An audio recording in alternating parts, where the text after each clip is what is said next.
오늘은 평강이 있을지어다. 평강이 있을지어다라는 제목으로 우리 하나님 말씀 함께 나누도록 하겠습니다. 우리는 요한이서 이 3절을 통해서 은혜와 긍휼과 이제 오늘은 평강에 대해서 살피게 됐는데, 은혜라는 거 하나님께서 우리에게 주신 모든 것이라 하는 것이고, 우리가 행하고 경험하고 누리고 있는 모든 것들이 하나님의 은혜다 하는 것을 우리가 봤고, 이 은혜 아니면 구원 자체가 불가능하고 더 거슬러 올라가면 존재 자체가 불가능하다 하는 것을 우리가 살폈습니다. 때문에 신앙에 있어서도 믿음보다 먼저 있는 게 은혜이고, 또 믿음보다 훨씬 큰 것이 하나님의 은혜라고 했을 때, 은혜가 우리에게 구원받을 수 있는, 또 믿을 수 있는 길을 열었다 하는 것을 성경이 말씀하고 있는 것이기 때문에 모든 것이 다 하나님의 은혜로 기인된 것이다 하는 것을 우리가 반드시 기억을 해야 됩니다. 그러니까 이것을 깨달은 자들만이 이 긍휼을 입었다는 것을 알 수 있고, 긍휼의 자리에, 베푸는 자리에 우리가 설 수 있다 하는 겁니다. 그래서 오늘 본문에서 은혜를 받은 자들의 또 하나의 특징을 본다면 평강이라 하는 것을 우리가 알 수 있습니다. 평강은 평화라고도 할 수 있고, 평안이라고도 할 수 있고, 또 평강이라고도 할 수 있는데, 성경에서 그 히브리어 원어에서는 이것을 샬롬이라 이렇게 단어는 뜻을 가지고 있고, 또 가득 차다라는 뜻도 가지고 있습니다. 그러니까 어원적으로 보면 부족함이 없이 가득한 그 온전한 상태를 우리가 샬롬이라고 부르는 겁니다. 그래서 출애굽기 21장 36절 보시면 내 소가 다른 소를 받아서 죽였을 때 배상하는 규정이 나오는데, 소로 소를 갚을 것이라 이런 규정이 나옵니다. 그래서 갚다라는 단어가 어원적으로 보면 샬롬이라는 단어입니다. 샬롬이 온전함이라는 뜻이라 그랬잖아요. 그리고 가득 채운다라는 뜻이잖아요. 그러니까 내 소가 다른 소를 받아서 죽였을 때 그 상대방의 온전함이 깨진 겁니다. 그 상대방의 재산이 가득 차 있었는데 그거를 손해를 유발시켰기 때문에 그것을 배상해라 했을 땐 샬롬으로 만들어줘라, 가득 채워라, 온전하게 만들어라, 이런 개념이 있는 거죠. 그 레위기 제도라는 단어에서 파생을 한 겁니다. 그 화목이라는 것 자체가 온전함, 다투지 않는 상태. 원래 제사라는 제도 자체가 우리가 온전함에서 떨어진 상태를 다시 회복하는 거잖아요. 부정한 상태로 떨어졌는데 그 부정을 입었을 때 그 부정을 제해서 다시 하나님과 이웃과 온전한 상태로 우리가 나아갈 수 있는 제도를 제사 제도로 하나님께서 우리에게 주신 거기 때문에 제사 자체가 사실은 온전함의 회복, 샬롬의 회복이라는 개념을 가지고 있는 겁니다. 자, 이런 어근들을 통해서 평화나 평안, 평강이라는 개념을 생각해 본다면 한마디로 온전함이라는 단어로 집약이 될 수 있을 겁니다. 그러니까 어떤 조건이라기보다는 상태. 설교를 한번 드렸잖아요. 그 화평케 하는 자는 복이 있나니, 산상수훈 설교할 때, 물론 기억하신다면 기적 같은 일이겠지만 그래도 제가 말씀을 드리면 그랬었던 것 같다 이렇게 희미하게 생각이 나시잖아요. 그때 제가 샬롬에 대해서 하나님께서 의도하신 대로 존재하는 상태를 샬롬이라, 그래서 이 마이크를 제가 예로 들면서, 마이크는 서랍에 잘 비싸다고 넣어놓는 게 샬롬이 아니고 이렇게 잘 소리를 받아서 크게 이렇게 들리게 할 때가 샬롬이다 라는 것 기억이 나시죠? 그게 바로 샬롬입니다. 그래서 유대인들이 이제 그 샬롬이라는 것을 인사말로 쓰잖아요. 그래서 남자에게는 이제 마샬롬카라고 인사를 하고, 또 여자에게는 마샬롬엑 이렇게 인사를 하는데, 그냥 뜻은 당신의 온전함은 무엇입니까? 라는 뜻을 가지고 있는 거예요. 그래서 인사말이 되게 특이하죠. 우리는 안녕하세요 이렇게 하는데 그 사람들은 당신의 온전함은 무엇입니까? 이렇게 인사를 한다는 거예요. 그러니까 유대인들의 인사 자체가 굉장히 신학적이죠. 당신은 하나님께서 주신 그 개인적인 온전함을 지금 잘 지키고 있습니까? 묻는 것이고, 또 이웃과의 온전함 가운데 잘 거하고 있습니까? 잘 유지가 되고 있습니까? 이걸 묻는 것이고, 온전함을 지키게 하지 못하는 것은 뭡니까? 라고 또 질문을 하는 것 자체가 그들의 인사말 속에 다 포함이 되어 있는 겁니다. 온전함을 지킨다, 온전함을 지키지 못한다, 온전함을 잘 유지하고 있는가, 평안을 잘 유지하고 있는가, 유지 못하고 있는가라는 개념 자체가, 이 평안이라는 것이, 샬롬이라는 것이 얼마나 깨지기 쉬운 것인가 하는 것을 그 인사말 자체가 반영을 하고 있다는 거죠. 그래서 은혜와 긍휼을 입은 사람에게 샬롬이 임하는데, 평강이 임하는데 그 평강이 얼마나 깨지기 쉬운가 하는 것이죠. 평강은 진리 대신 예수 그리스도를 사랑할 때 유지되는 것이기 때문에 우리가 그분 사랑 안에 거하지 않을 때, 그분과의 온전한 관계 안에 거하지 않을 때는 평강은 너무나 쉽게 깨지게 된다는 겁니다. 그래서 교회를 다니는 사람이나 다니지 않는 사람이나 다 평화롭길 원하고, 평안하기 원하고, 평강 가운데 거하길 원하죠. 그리고 죽어서 가장 평강의 상태인 천국이라는 장소에 누구나 가기를 원하는 겁니다. 믿지 않는 자들에게도 물어보세요. 당신은 천국 가고 싶습니까? 지옥 가고 싶습니까? 물어보면 다 천국 가길 원하는 거죠. 근데 여러분, 하나님 사랑하지 않으면서 천국에 가는 게 가능할까요? 샬롬이라는 거, 뭐 영생이라는 거, 천국이라는 거, 구원이라는 거 전부 다 관계적인 거잖아요. 하나님과 그의 아들 예수 그리스도 안에 있는 그 관계성, 그분들을 아는 거, 천국인데 믿지 않는 자들도 천국을 가기를 원해서 나도 천국 가고 싶다고 그러는데 과연 그게 가능한 것인가? 불가능한 거죠. 뭐 혹시 정말 천번 만번 우리가 양보해서 하나님 믿지 않고도 천국에 어떻게 우연찮게 들어갔다고 칩시다.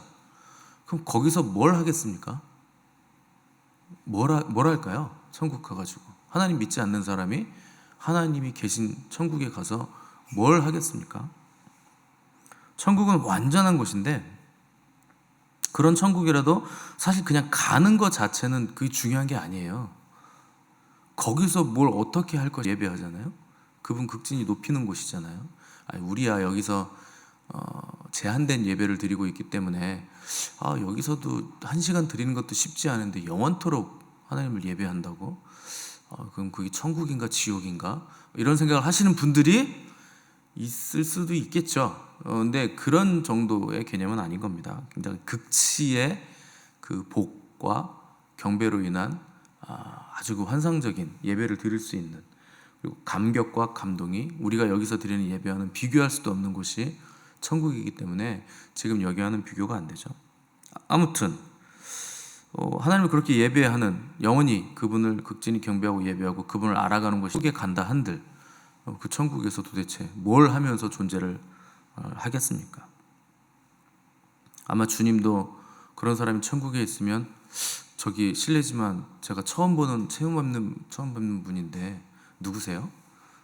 물어볼 거 아닙니까? 여기서 뭐 하시는 겁니까? 어쩐 일이십니까? 이렇게 물어볼 거 아니에요? 할 일이 없어요. 그런 사람들 천국 가도. 그러니까 주님께서 이 땅에 오신 이유는 이 하나님과 사람 사이에 깨어진 이 샬롬, 평강, 이것을 이제 회복시켜 주시기 위해서 오신 것이죠. 어떻게 그걸 회복되는가? 예수 그리스도의 관계성 안에서, 그분 안에서, 그분을 사랑하는 그 사랑 안에서 이것이 회복이 되는 겁니다. 그게 구원이고 그게 영생이죠. 그러니까 깨어진 평강을 회복할 수 있는 비결은 예수 그리스도 안에, 그 관계 안에, 그 사랑의 관계 안에 거할 때, 그러니까 원래 있어야 할 자리에 우리가 있을 때, 원래 목적한 바대로 존재할 때, 그때 깨어진 그 샬롬이 우리가 회복이 되는 겁니다. 그러니까 오직 예수 그리스도 안에 거할 때 할 수 있다 하는 것이죠. 여러분들은 지금 샬롬 안에 거하고 계십니까? 선뜻 대답을 못 하시겠죠. 그런 것도 같고 아닌 것도 같고. 샬롬 안에 거하고 있다면 주님과의 올바른 관계 안에 거하고 있는 것이죠. 근데 환경이나 조건이 우리의 샬롬을 보장해 주지 못한다는 거예요. 여러분들이 바닷가, 뭐 제주도나 부산이라 해도 바닷가에 놀러 가 보시면 너무 좋죠. 파도가 막 쏴 막 치고, 막 석양이 막 치고, 해가 뜨고, 배가 막 지나가고, 바닷가에서 막 연인들이 막 나 잡아봐라 뭐 이러고 막 뛰어다니고 잡히면 죽는다 그러고 막 쫓아가고, 그런 풍경들을 알바하시는 분에게 여기 너무 아름답고 좋아요, 너무 평안해요, 좋으시겠어요? 물어보면 그 사람이 뭐라고 대답하겠습니까? 살아보세요. 그렇게 대답할걸요. 그러니까 여행으로 가니까 평화로운 거지, 거기 사는 사람은 파도가 얼마나 지겨운지 몰라요. 그죠? 똑같은 게 계속 오잖아요. 왔다 갔다 왔다 갔다. 아름다움이나 감성 같은 거하고는 거기에 계신 분한테는 그게 전혀 상관이 없는 얘기입니다. 그냥 삶의 현장이에요. 거기는 여러분들이 거기 가서 한 3년만 살아보세요. 3년이 뭡니까? 한 달만 있어 보세요. 아우 지겨워. 할 일이 없어요. 할 일이. 맨날 파도만 치고 있고. 그러니까 그런 무슨 환경, 외부 조건 그런 게 구약의 사울왕을 보시면 성령으로 시작했다가 하나님께로부터 버림받아요. 평안이 다 깨졌다는 거죠. 처음에는 평안이 있었는데 다 깨진 거죠. 그 성경이 뭐라고 기록했냐면 사울이 여호와께 묻자오되 여호와께서 꿈으로도 우림으로도 선지자로도 대답하지 아니하시므로 사울이 신접한 여인을 찾아 물었더라. 이렇게 기록하고 있습니다. 꿈도 꿈 되게 중요한 겁니다, 여러분. 사울도 꿈을 꿨던 사람이에요. 꿈으로 하나님의 음성 들었다는 거죠. 근데 꿈으로도 대답을 안 하시고 우림은 이제 대제사장이 이렇게 양쪽에 패 성전 신학할 때 배우셨잖아요. 그걸로 대답을 하셨는데 그게 어떻게 하든지 이렇게 조건이 이렇게 경우의 수가 나와야 되는데 그걸로 경우의 수가 아예 나오지 않는 하나님의 뜻을 알 수도 없는 상황이 되고 선지자에게도 하나님께서 대답을 하지 않는 그런 상황이 됐다는 거죠. 그러니까 사울이 엄청 답답했던 거예요. 내면의 평안이 다 깨져버린 거죠. 찾아간 거죠. 결국 악신이 들려가지고 괴롭힘을 당하고 두려움, 공포, 불안이 그 안에 가득하니까 평화가 없으니까 하나님께서 금하신 신접한 여인까지 찾아가게 되는 일을 했다는 겁니다. 얼마나 답답했으면 신접한 여인을 찾아갔을까 싶겠지만 어쨌거나 저쨌거나 하나님께서 금하신 가증한 일을 그리고 자기가 하나님 말씀에 순종해서 신접한 사람들 다 쫓아냈어요. 사울이 이스라엘 땅에서. 그런데 자기가 엔돌이라는 곳에 가서 신접한 여인을 찾아가서 물어야 될 정도로 내면의 평안이 다 깨졌다는 겁니다. 당연히 깨질 수밖에 없죠. 왜냐하면 평안이란 거 하나님과의 관계성이잖아요. 근데 하나님께 버림받았고 자기가 하나님 말씀을 합니다. 근데 사울은 하나님과의 관계가 그렇게 깊은 사람이 아니에요. 그러니까 하나님 말씀도 안 듣고 하나님께서 금하신 그 짓들을 막 하는 거죠. 하나님의 뜻을 모른다는 겁니다. 하나님의 마음도 모르고. 우리도 하나님 잘 모르면 하나님이 금하신 거 막 행할 때 있잖아요. 그래서 경솔하고 굉장히 조급하게 하나님의 뜻을 해석하기도 하고 때로는 하나님의 침묵이 하나님의 응답이 될 수 있는 겁니다. 하나님의 침묵하심이 하나님의 응답인 경우가 있어요. 그걸 잘 헤아릴 수 있어야 되는데 사울은 조급해지면 사울이 하나님의 말씀을 버렸으므로 여호와께서도 왕을 버린 것이다. 그 선지자가 이렇게 얘기해 주죠. 반대로 말하면 뭡니까? 당신이 하나님의 말씀을 버렸으니까 하나님도 당신을 버린 겁니다.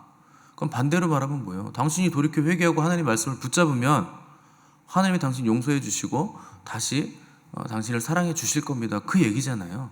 그의 아버지 하나님의 마음이잖아요. 그러니까 하나님이 응답하시지 않고 침묵하신다. 이것 자체로 하나님의 응답이죠. 뭘 원하시는 겁니까? 회개를 요구하시는 거죠. 회개를 촉구하시는 거죠. 하나님이 나에게 말씀을 하시지 않는구나. 그럼 내가 회개의 자리로 나가야 되겠다. 내가 하나님 말씀 거역한 거 욕심이 생겨서 죽여서 나에게 바치라 그랬는데 좋은 짐승에 내가 욕심이 생겨서 눈이 멀어서 하나님께 제사 드리려고 남겨놨다는 핑계를 댔던 거 사실 그거 거짓말이었던 거 하나님께 회개하고 또 사무엘이 자기가 올 때까지 기다려라 전쟁하기 전에 7일을 기다려라 그랬는데 조급해서 기다리지 못하고 죽이려고 한 것도 회개하고 하나님 말씀에 순종하지 않았던 그 모든 것들 애통해하면서 회개해야 마땅한 것인데 사울은 그럴 마음 자체가 없었다는 거죠. 회개하려는 마음 자체도 먹지 않고 하나님께서 금지하신 신접한 여인을 찾아갔다는 거예요. 찾아간 거 좋다 이겁니다. 그래서 그렇게라도 내가 하나님의 음성, 하나님의 뜻을 좀 알고 싶다. 거기까지는 뭐 양보해서 좋았다고 칩시다. 근데 신접한 여인을 찾아가서 뭘 요구합니까? 사무엘을 불러 올려라 그래요. 하나님 말씀을 뭐 어떻게든 찾으려고 한 게 아니고 사무엘을 찾았다는 거죠. 그게 사무엘이겠습니까? 악한 영이죠. 악한 영이 사무엘인 척하고 나타난 거죠. 그러니까 악한 영들에게 좀 기만을 당하고 있는 거예요. 그런 식으로는 내면의 평화 절대 회복하기가 불가능한 거죠. 하나님과의 관계성인데 신접한 여인을 찾아서 죽은 자를 불러 올려서 어떻게 하나님과의 평화를 회복하고 이웃들과의 평화를 회복을 할 수가 있겠습니까? 결국 악신에 시달리다 비참한 삶을 살다가 자살로 전쟁통에 생을 마감하게 되는 비운의 삶을 살게 되죠. 평화를 유지한다는 거 그렇게 만만한 문제가 아니라는 겁니다. 그래서 한 나라가 평화를 유지하려면 뭐가 있어야 될까요? 국가의 평화 유지는 강한 군사력이 필요하죠. 우리는 평화를 유지하기 위해서 군대를 해체하겠습니다. 왜냐하면 우리는 평화를 사랑하니까요. 그러면 그 나라는요, 이웃 나라에게 바로 먹힙니다. 당연한 거예요. 그렇게 평화가 유지되는 게 아니죠. 군사력이 강해야 다른 나라가 함부로 아무것도 안 하고 있으면 평화가 깨져요. 아무것도 안 하면 평화로울 것 같죠, 여러분? 고요하고 잠잠하면 평화로울 것 같습니까? 절대 그렇지 않습니다. 어제 비가 왔잖아요. 제가 저번 주간에 너무 일정이 하드해가지고 굉장히 피곤해가지고 어제 이제 제가 안식하는 날이잖아요, 월요일이. 그래서 쉬는데 늦잠도 자고 비가 오니까 조용해요. 사모님은 몸이 안 좋아가지고 아파가지고 골골대고 있고, 그러니까 집이 조용하죠. 그래서 저도 조용하게 있었는데 그러면 이렇게 내면의 평화가 유지가 돼야 되잖아요. 그렇지 않습니다. 뭔가 불안해요. 뭘 해야 평화의 유지가 될까요? 평안이 어떻게 해야 깨지지 않을까요? 고요하다고 되는 거 아니에요. 경배하고 하나님과의 교제할 때, 기도로 들어갈 때, 그때 내면의 평화가 싹 솟아오르는 겁니다. 잠잠하고 고요하고 그러면 우울증 걸려요. 파도가 치는 집에서 가만히 있어 보세요. 들어가고 싶지, 파도 안으로. 파도가 올 때마다 나를 부른다니까요. 이리 와, 들어와. 그래서 자살하는 거예요. 그런 식으로 평안이 우리에게 유지되는 게 아닙니다. 치열하게 살면서 그것이 예배고, 그것이 말씀이고, 그것이 경배고, 우리가 행하는 모든 일들이, 그 경건의 모든 일들이 우리의 평안을 유지해 준다는 거죠. 그래서 평안은 미래에 대한 소망이 아닙니다. 지금 우리가 살아가는 지금 우리의 삶의 자리, 바로 여기에서 우리가 평안해야 되는 거예요. 환경이랑 상관없어요. 내 환경이 어떻든지 간에 내가 하나님의 그 영광, 그 빛 안에 거하면 그 자리가 평화의 자리인 거예요. 그러니까 미래에 나는 평안하게 될 거다, 그게 내 소망이다, 그런 정도로 평화가 유지되지가 않는 겁니다. 그건 그냥 지적인 알미죠. 지식적인 거죠. 지금 이 자리, 나의 삶을 은혜와 긍휼과 평강에 합당한 반응으로 우리가 살아갈 때, 내 앞에 일어나는 그 모든 일들에 대해서 내가 어떻게 반응하고 움직여야 되는가를 치열하게 기도와 말씀으로 결정할 때, 그때 우리에게 평안이 임하는 거예요. 여기서부터 평강이 임하는 거죠. 여러분의 삶에 하늘의 평안이 충만하시기를 바랍니다. 그리고 그 평안이 흔들리지 않기를 바라고 절대 빼앗기지 마시기를 바랍니다. 환경은 상관없어요. 지금 내 삶이 남들에 비해서 좀 괜찮지 않은 것 같고, 이상한 것 같고, 뭔가 불안해도 내가 하나님의 그 관계성 안에 거하면 거기는 평안의 자리인 겁니다. 그러면 그 평안이 임하면 다른 모든 건 다 곧 회복이 되는 겁니다. 가장 중요한 건 샬롬이죠. 하나님이 요구하시는, 원하시는 그 본래의 모습대로, 그 상태로 내가 지금 거하고 있는가, 그것만이 우리에게 중요한 겁니다. 어디를 가든지 무엇을 하든지 여러분 평화의 사람들이 되시기를 바라고, 또 모든 어그러진 것들을 평화의 분위기로 바꾸는 평화의 도구로 쓰임받는 저 여러분들 되시기를 간절히 바랍니다. 함께 기도하겠습니다.